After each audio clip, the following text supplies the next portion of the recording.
வணக்கம். நெருப்பு தமிழன்.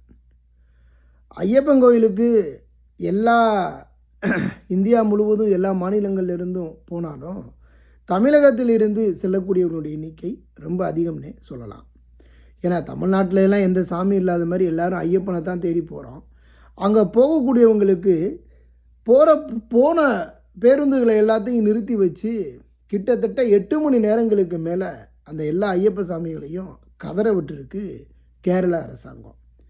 இது என்னங்களா அது புது கொடுமையாக இருக்குது அப்படிங்கிறது தான் கேள்வி. ஒவ்வொரு முறைகளையும் ஐயப்பன் கோயிலுக்கு போகும்போது இந்த சாமிகள் படுகின்ற அவஸ்தைகளும் இன்னல்களும் கொஞ்சம் நெஞ்சமல்ல. இதை ஏன் இந்த கேரள அரசு இவ்வளவு அலட்சியப்படுத்துகிறாங்க அப்படிங்கிறது தான் பெரிய கேள்விக்குறியாகவே இருக்குது. ஐயப்பனால தாங்க எங்கள் அப்பாவே அழிஞ்சு போனார் அப்படின்னு நடைமுறை உண்மையை நான் பல இடங்களில் பதிவு செஞ்சுருக்கிறேன். இருந்தாலும் இது பாதுகாக்கப்பட வேண்டும்.